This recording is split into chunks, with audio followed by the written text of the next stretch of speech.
ሰላም የፕሮግራማችን ታዳሚዎች የላቭ ሪሰርጀንስ ቤተሰቦች እንደምን አላችሁ? ዛሬ አዲስ ፕሮግራም ይዘናል። የሰው ፍቅር ለእግዚአብሔር። እንግዲህ በምድር ላይ ሁለት ትልልቅ የሆኑ ግንኙነቶች አሉ። አንደኛው የእግዚአብሔር ፍቅር ለእኛ ነው። ከዛ ደግሞ የሰዎች ፍቅር ለእግዚአብሔር፣ ዲቫይን ቱ ሂማኒቲ፣ ሂማኒቲ ቱ ዲቫይን፣ ተገላቢጦሽ ማለት ነው። ስለዚህ እኛ ለእግዚአብሔር ያለን ፍቅር ምን ይመስላል? እግዚአብሔርን እንወደዋለን ወይ? ልንጠይቅ ይገባል። ደግሞ መልስ ልናገኝለት ይገባል።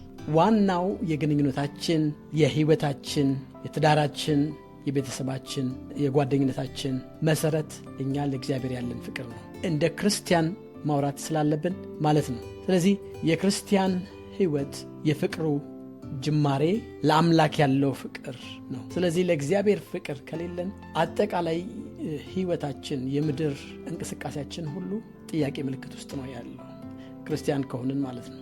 ስለዚህ ፍቅራችን ከእግዚአብሔር መጀመር አለበት። እኔ ይሄ ችግር ይታየኛል። በተለይ ክርስቲያኖች አንዳንድ ጊዜ እንረሳዋለን። ይህንን ስርዓት፣ ይህንን የህይወት አካሄድ እንረሳውና በትዳር ውስጥ ያለን እግዚአብሔርን ልናስቀድም ሲገባን ትዳራችንን እናስቀድማለን። እግዚአብሔርን ልናስቀድም ሲገባን ልጆቻችንን እናስቀድማለን። ከእግዚአብሔር ጋር ያለንን ግንኙነት፣ ከእግዚአብሔር ጋር ያለንን የፍቅር ህይወትና ኢንቲሜሲ ልንከታተል፣ ልናሳድግ፣ ልናጠነክር ሲገባን እኛ ብዙ ቦታም አንሰጠውም። ስለዚህ በዚህ ምክንያት ብዙ ጊዜ ህይወታችን ምስቅልቅሎሹ የበዛ ይሆናል፣ መጋጨቶቹ የበዛ ይሆናል ማለት ነው። ስለዚህ እዚህ ላይ በጣም ጎበዞች ልንሆን ይገባል። ለእግዚአብሔር ያለን ፍቅር ላይ በጣም በትኩረት ልንሰራ ይገባል። ልናስመስለው አንችልም። እግዚአብሔር እንወድሃለን እያልነው፣ ነገር ግን ከእሱ ጋር ግንኙነት ከሌለን፣ ለእሱ ጊዜ ከሌለን፣ ከእሱ ጋር የምናወራበት የጸሎት ታይም ከሌለን ይሄ ማስመሰል ነው የሚሆነው። ስለዚህ ማስመሰል አንችልም፣ ፕሪቴንድ ማድረግ አንችልም። ስለዚህ ክሪቲካሊ ለእግዚአብሔር ያለን ፍቅር ላይ ጠንክረን ልንሰራ ይገባል። የእግዚአብሔር ቃል ለእግዚአብሔር ሊኖረን ስለሚገባ ፍቅር ከዘፍጥረት እስከ ዮሐንስ ራእይ ድረስ በደንብ የእግዚአብሔር ቃል ግልጽ ሆኖ ተቀምጦልናል። በብሉይ ኪዳን በዘዳግም ምዕራፍ 6 ቁጥር 5 ላይ ጌታ አምላክህን በፍጹም ልብህ፣ በፍጹም ነፍስህ፣ በፍጹም ሐሳብህ ውደድ ብሎ የእግዚአብሔር ቃል ያዘናል። ትእዛዝ ነው። በምንም ልንሸፍነው፣ በምንም ልናልፈው፣ በምንም ልንደብቀው አንችልም። እግዚአብሔርን ፊት ለፊት ለእሱ ያለን ፍቅር የተገለጠ ሊሆን ይገባል። ከእሱ ጋር ያለን ግንኙነት ጤናማ መሆኑን ሁሉ ጊዜ ቼክ ማድረግ አለብን። እንደዚሁ በማቴዎስ ምዕራፍ 22 ቁጥር 37 እና 38 ላይ ኢየሱስ ክርስቶስ ይህንኑ ቃል ይደግመዋል። ጌታ አምላክህን በፍጹም ልብህ፣ በፍጹም ነፍስህ፣ በፍጹም ሐሳብህ ውደድ። ይቺ ምንድነች ነው እንደም የሚለው ታላቂቱ ትእዛዝ ይላታል። ታላቂቱ ትእዛዝ ነች። ስለዚህ ይሄ ትእዛዝ ነው ይለናል ኢየሱስ ክርስቶስም ሲናገር። ስለዚህ እግዚአብሔርን ልንወደው ይገባል።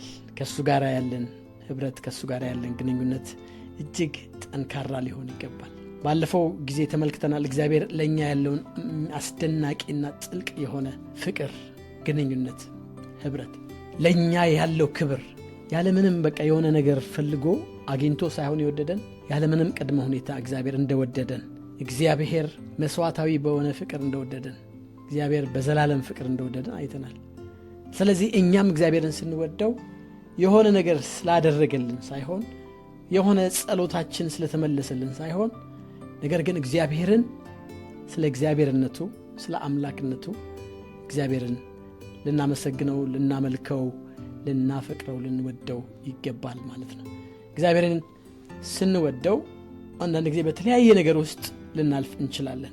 ነገር ግን ለእግዚአብሔር ያለን ቦታ፣ ለእግዚአብሔር ያለን ህብረት ሊቋረጥ አይገባም። ፀሐይ ደመና በሚሸፍናት ጊዜ ፀሐይን አናያትም።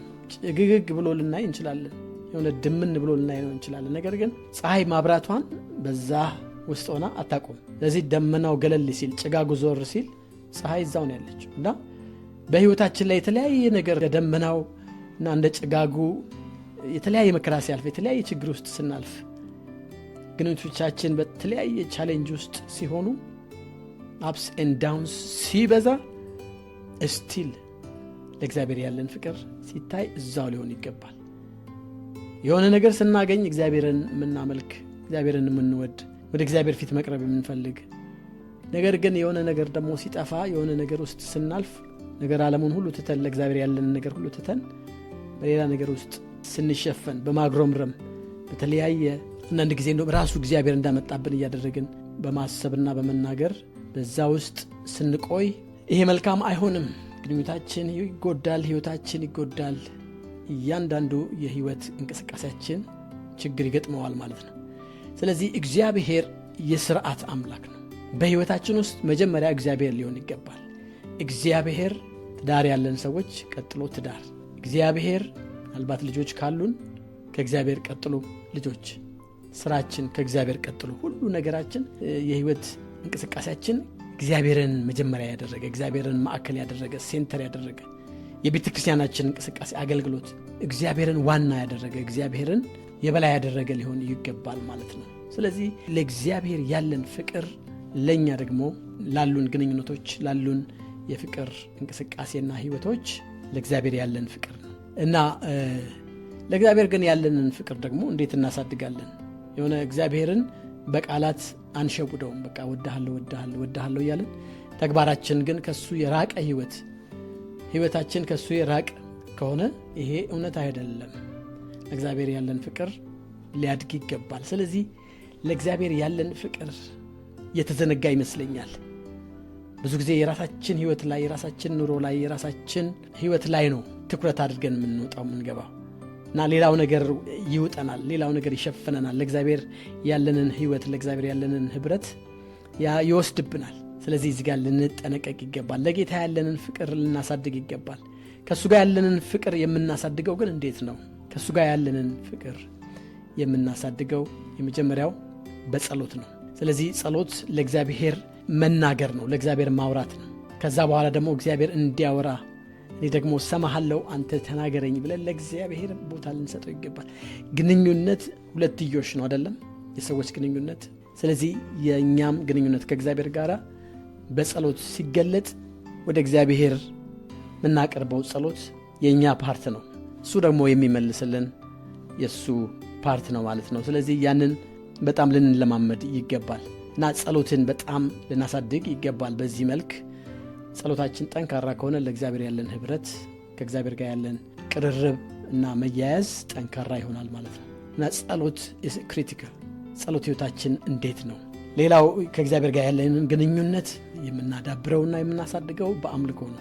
አምልኮን በግላችን ደግሞም በማህበር ወይንም ደግሞ በቤተ ክርስቲያን በግሩፕ ውስጥ ልንለማመድ ልናሳድግ ይገባል። አብረን እየሆንን ማምለክ፣ ከቅዱሳን ጋር እየሆንን ማምለክ፣ ቤተ ክርስቲያኖች ጋር እየሄድን ማምለክና ሌላው አምልኮ የህይወት አቀማመጥ ነው። ወይንም ደግሞ ህይወታችን ከሰኞ እስከ ዓርብ በቃ እግዚአብሔርን በማክበር የእግዚአብሔርን ቃል በማሰላሰል ለሱ እንደሚገባ በመኖር የሚገለጥ ነው አምልኮ። አምልኮ የሆነ ሙዚቃና እንዲሁ ብቻ ሳውንድ ሲስተም ብቻ አይደለም። ስለዚህ ህይወታችን ሁልጊዜ አላይን ማድረጉን ከእግዚአብሔር ጋር ከኔክት ማድረጉን ሁልጊዜ ቼክ ማድረግ አለብን። ሌላው ከእግዚአብሔር ጋር ያለን ህይወት ቅርርብ የሚያድገው በመታዘዝ ነው። ጌታ አምላክህን በፍጹም ልብህ ውደድ፣ ይህ ትእዛዝ ነው ብሎናል ኢየሱስ ክርስቶስ። በሁለንተናችን ጌታን መውደድ፣ በእያንዳንዱ እንቅስቃሴያችን ለእግዚአብሔር ቃል፣ ለእግዚአብሔር ትእዛዝ ምላሽ የሰጠ ህይወት ሊሆን ይገባል። በዮሐንስ 14 ቁጥር 15 ላይ ብትወዱኝ ትእዛዜን ጠብቁ ይላል። ስለዚህ እግዚአብሔር እንድንወደው ይፈልጋል፣ እንድናውቀው ይፈልጋል፣ እንድንቀርበው ይፈልጋል። እሱ መለኮታዊ አባታችን ስለሆነ ከኛ ጋር ጊዜን ይፈልጋል። ስለዚህ ለእግዚአብሔር ልንታዘዝ ይገባል። ዘብዘብ ስናደርገው ከዘፍጥረት እስከ ራእይ ድረስ ጌታን እንድንወደው የእግዚአብሔር ቃል ሁልጊዜ ያዘናል፣ ሁልጊዜ ይነግረናል፣ ኢንከሬጅ ያደርገናል። ስለዚህ እኛም ደግሞ በትክክል ተከታትለን አስተውለን እግዚአብሔርን ልንወደው እንደሚገባ ከእሱ ጋር ግንኙነታችንን ልናጠነክር ይገባል ማለት ነው። ከእግዚአብሔር ጋር የተጠናከረ ህብረትና ግንኙነት ሲኖረን፣ ልዩ የሆነ ፍቅር ለእግዚአብሔር ሲኖረን፣ ሌላው የግንኙነት ህይወታችን ሪሊ ያብባል። ሌላው የግንኙነት ህይወታችን መሰረቱ የጸና ይሆናል። ለምን? እግዚአብሔር የግንኙነቶቻችን ሁሉ ብርሃን ይሆናል። የግንኙነቶቻችን ሁሉ ሶርስ ይሆንልናል ማለት ነው። እግዚአብሔርን ትቶ የተሳካ ትዳር አይታሰብም። እግዚአብሔርን ወደ ጎን አድርጎ የተሳካ የቤተሰብ ህይወት አይታሰብም። እግዚአብሔርን ከፒክቸር ውስጥ አውጥቶ የማህበረሰብን ግንኙነት፣ አንድነት፣ እና መቀባበል፣ መከባበር፣ መዋደድ አይታሰብም። ስለዚህ እግዚአብሔር በሁሉ ነገር ውስጥ ዋናና ማዕከለኛ ሊሆን ይገባል። ለእግዚአብሔር ያለን ፍቅር ጠንካራና ደግሞ ሁሉ ጊዜ የሚዳብር እያደገ የሚሄድ ሊሆን ይገባል። እግዚአብሔር አምላክ ይባርካችሁ። በሚቀጥለው ደግሞ ፕሮግራም ሌላ ትምህርት ይዤ እመጣለሁኝ። ለዛሬው እግዚአብሔር ይባርካችሁ በድጋሚ